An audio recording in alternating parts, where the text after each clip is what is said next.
할렐루야, 신령과 진정으로 우리 하나님을 높여 찬양합니다. 오늘 이 아침에 우리가 주 안에서 온전하게 주의 영광을 맛보며 성령 인도하심 따라 믿음으로 걸어가는 하루가 될 것입니다. 느헤미야 말씀 묵상하고 함께 영적으로 몸된 교회가 든든하게 세워가는 이 아침 될 것입니다. 7월 23일 화요일 아침 예배 성삼위 하나님께 올려드립니다. 오늘 하나님의 말씀은 느헤미야 7장 39절부터 65절까지입니다. 느헤미야 7장 39절부터 65절까지입니다. 39절부터 45절까지만 살펴보겠습니다. 제사장들은 예수아의 집 여다야 자손이 973명이요 임멜 자손이 1052명이요 바수훌 자손이 1247명이요 하림 자손이 1017명이었느니라. 레위 사람들은 호드야 자손 곧 예슈아와 감미엘 자손이 74명이요 노래하는 자들은 아삽 자손이 148명이요 문지기들은 살룸 자손과 아델 자손과 달문 자손과 압구 자손과 하디다 자손과 소베 자손이 모두 138명이었느니라. 아멘. 하나님의 말씀입니다. 느헤미야 1장부터 7장까지는 이제 귀환하는 사람들 그리고 예루살렘 성벽 재건에 대해서 다루고 있는 내용이에요. 우리가 1장과 2장에서는 느헤미야의 귀환과 그리고 예루살렘 성벽 재건을 위한 준비에 대한 내용이 담겨져 있죠. 왜 느헤미야가 그런 마음을 가졌는지 또 하나님께서 어떤 은혜를 주셨는지를 1장과 2장에서 알 수 있고 3장부터 이제 7장까지는 예루살렘 성벽 재건에 대하여 그리고 7장 5절부터 우리가 7장 마지막 73절까지는 이제 제1차 포로 귀환자들의 숫자와 그것을 재확인한 것 그리고 그 내용들을 담고 있습니다. 그중 어저께 본문이었던 5절부터 그리고 7장 73절 마지막까지는 하나님께서 느헤미야의 마음을 감동하셔서 이스라엘 자손들을 계수하게 하셨음과 또 본문에 기록되어 있는 귀환자 명단을 근거로 한 제1차 포로 귀환자들의 족보를 느헤미야가 찾습니다. 그것을 5절의 내용에 근거하여 밝히고 있는 것이에요. 그리고 가게별 귀환자 수에서 약간의 차이는 보이는 것은 제외하고는 에스라 2장과 문자적으로 일치하고 있습니다. 그러므로 7장 5절부터 73절까지의 내용에 대해서는 에스라 2장의 말씀과 같다라고 할 수 있죠. 근데 중요한 것은 이거예요. 자, 이젠 성벽을 재건한 후에 명단을 계수하는데 1차 포로 귀환자의 족보부터 이야기합니다. 자, 당시 바벨론에 포로로 잡혀간 상태예요. 소망과 꿈도 없지만 그들은 그래도 예레미야 말씀을 붙잡고 70년 만에 하나님께서 돌아와 회복하여 주실 것을 믿고 기다렸던 자들입니다. 당시 바벨론의 정책에 의해서 이민자들도 충만하게 바벨론에서 성공할 수 있었어요. 먹고 사는 것에 전혀 문제가 없었습니다. 그런데 이주한다는 건 완전히 다른 이야기예요. 이미 예루살렘은 처참하게 무너져 있는 상태예요. 우리가 느헤미야 1장을 통해서 알겠지만 성벽도 무너지고 문짝도 허덜거리고 모든 것들을 보수해야 되는 상황입니다. 그 전에 자기가 살던 그 땅은 더 이상 자기가 살던 그 땅이 아닙니다. 개척을 해야 돼요. 헌신을 해야 됩니다. 포기를 해야 됩니다. 모든 애씀과 노력으로 감당해야 돼요. 복원을 하기 위해서는요. 근데 1차로 갔다는 건 어떤 의미입니까? 그거 다 감내하고 바벨론에 그전까지 누렸던 부귀 영화 다 버리고 다시 한번 예루살렘으로 돌아갔다는 거예요. 자, 그들을 기억하면서 그들의 족보를 가장 먼저 언급합니다. 이건 굉장히 중요한 거예요. 느헤미야가 제1차 포로 귀환자들의 숫자를 다시 한번 확인하는 것은 어떻게 보면 성전, 성벽과 성전의 재건이 예루살렘 이스라엘 공동체의 구심점이며 또한 구속의 역사를 통해서 이렇게 애쓰고 헌신자들을 먼저 기억하게 하는 것입니다. 그럼으로써 다시 한번 결속을 다지고 그들의 분명한 부르심과 목적과 하나님의 나라를 위한 삶이 무엇인지를 다시 한번 확인시켜주는 것이에요. 자, 오늘 본문 말씀을 통해서 우리가 더 깊이 묵상할 것이 무엇이 있을까요?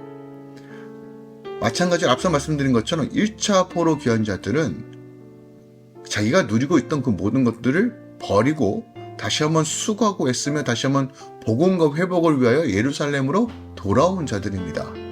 자, 1차 포로 귀환자들은 제사장들의 가문의 명단과 수요가 나오는데 오늘 42절까지는요. 자, 제사장들의 여다야 자손, 인멜 자손, 바수훌 자손, 하림 자손을 합쳐 4,289명이 1차로 귀환하였습니다. 이 수는 제1차 귀환자의 전체의 약 10분의 1에 해당하는 수치예요. 그리고 43절부터 45절에 언급되는 레위인, 노래하는 자, 문지기들 수에 비교해 볼 때 어떻게 보면 많은 숫자죠. 이러한 사실은 제사장들이 레위인이나 일반 백성들에 비하여 포로 귀환에 더욱 적극적이었다는 것을 우리가 알 수 있어요.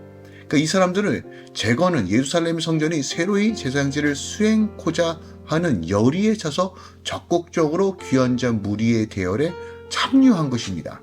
그러니까 바벨론에서 무슨 일을 했고 어떻게 지냈는지 정확히 알 수는 없지만 그들은 제사장들이 있어야 할 곳이 성전이었다는 것을 명확하게 알고 있었어요. 그러니까 자유가 주어지자마자 더 이상 그곳에 머물지 않았던 거예요. 그리고 예루살렘으로 돌아온 겁니다. 그 고난의 길을 이미 알고 있었음에도 불구하고 그들은 그것을 바라본 것이 아니라 하나님의 약속의 땅으로 돌아오고자 하는 그 열망을 다시 한번 온전하게 삶을 통해서 드러내고 돌아온 것이에요.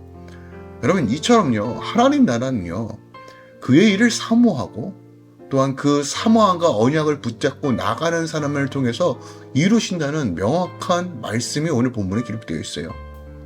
세상이 자기를 원하는 것들이 더 있다라도, 세상이 더 줄 것이 많다 할지라도 자신이 머물러야 할 곳을 명확하게 아는 것이에요. 그들은 하나님을 사랑하기에 하나님 없이는 세상에서 누리는 모든 것들이 헛된 것을 알기에 비록 고난의 길이지만 그 길을 선택한 것입니다. 하나님을 사랑하기에 그것을 최우선으로 두고 제사장 가문들이 먼저 솔선수범으로 돌아온 것이에요. 우리가 이 땅에 살고 있지만 참 많은 것들이 바쁩니다. 해야 될 일도 많지요. 근데 기억하세요. 우리는 왕같은 제사장들입니다. 거룩한 나라들입니다. 그의 나라와 의를 위해 걸어가는 삶, 그것을 위해 최선을 다하는 삶, 먼저 행하는 삶이 중요한 것입니다. 그렇다면 먼저 행해야 될 우선순위가 무엇입니까? 하나님을 가까이 하고 그 말씀에 순종하고 기도하고 늘 감사와 찬양으로 주님께 올려드리는 삶입니다. 이것이 우리의 본질입니다. 이것이 우리의 우선순위입니다. 오늘 이 아침에 여러분 삶 가운데 바로 하나님을 위한 나라, 하나님의 나라를 위한 사람으로 온전히 회복되시길 예수 그리스도 축원드리고 또 부탁드립니다. 또한 43절에 보니까요. 레위 사람들은 호디야 자손, 곧 예수아와 감미의 자손이 74명이었더라라고 말합니다. 그러니까 레위 사람들의 가문과 수요가 제시됩니다. 그러니까 레위인 가운데서 예수아와 감미의 자손 74명만 귀환하였다는 거예요. 자, 제사장들이 얼마나 귀환했죠? 많은 수가 귀환한 거에 비하면 매우 적은 숫자입니다. 물론 이제 44절과 45절에 언급되어 노래하는 자들, 문지기들도 역시 레위인들이죠. 다윗 시대 이후 성전에서 제사장의 제사 업무를 돕는 일 레위인들과 분명히 구분되었어요. 그러니까 레위인들이라고 해서 다 성전에서 봉사한 것은 아니라는 것이죠. 하여튼 레위인들의 일은 매우 중요합니다. 그들이 없다면 성전 제사의 업무를 감당할 수 없죠.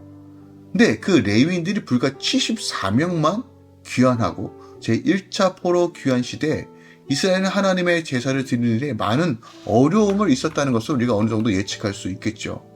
그러니까 오죽하면 에스라는 제2차 포로 귀환 당시 귀환민들 가운데 레위인이 없는 것을 보고 레위인들을 별도로 소집하기까지 합니다. 이것은 에스라 8장 15절에서 20절에 나와요.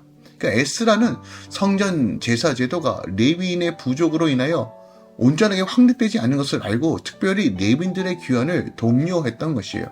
그러니까 우리가 이러한 사실을 통해서 성도들이 각자 자기의 위치를 찾아 그 일에 충성되게 하는 것이 얼마나 중요한 일인지를 알 수 있습니다. 하나님께서 각각 주시는 재능과 달란트가 있습니다. 또 그 은사의 사용대로 하나님께 헌신하고 나아가면 되는 것입니다. 우리가 주시는 그 달란트대로 온전하게 주의 몸된 교회를 세워갈 때, 하나님 나라를 세워갈 때 교회 가운데 하나님의 역사하심을 풀어내는 것입니다. 어떤 나에게 재정을 감당할 수 있는 은사를 주시고, 어떤 사람은 함께 사람들을 불러 모아 함께 울고 불고 하는 일에 그 은사를 주셨고, 어떤 사람은 새로운 사람을 또한 맞이하는 일에 그 은사를 주셨고, 어떤 사람은 찬양하는 자리에 그 은사를 주셨고, 어떤 사람은 악기를 다루는 자리에 그 다양한 은사와 기름 부심이 우리 안에 있습니다. 그것을 알고 감사함으로 다시 한번 하나님 나라를 위해 세워갈 때, 또한 삶의 영역에서 내가 제사장으로서 레위인으로서 살아낼 때 하나님께 그 삶을 통해서 하나님 나라를 확장해 주실 것입니다. 각각 그 재능대로 은사와 역할을 감당하는 것, 이것이 바로 하나님께서 우리에게 하나님 나라를 맡기시며 이끌어 가시는 방식입니다. 오늘 이 아침에 우리에게 주신 은사와 달란트를 분명히 기억하고 하나님 나라 위에 온전히 나아가도록 사모하십시오. 하나님의 평안과 은사와 영광이 여러분 삶 가운데 오늘 충만하게 임하고 또 이끌어 가실 것입니다. 기도하겠습니다. 하나님 감사합니다. 오늘도 주의 삶 가운데 인도하시고 개입하여 주시고 이끌어 주심에 감사합니다. 주의 나라와 영광이 오늘 모든 할렐루야 교회 가운데 말씀을 사모하는 모든 자들에게 있습니다. 주여 통치하시고 결단하시고 인도하여 주시옵소서. 이제는 우리 주 예수 그리스도의 은혜와 우리 하나님 아버지의 놀랍고 지극하신 사랑과 성령 하나님 내주셨던 충만 역사하심이 이제부터 영원까지 함께 계시길 간절히 축원하옵나이다. 아멘.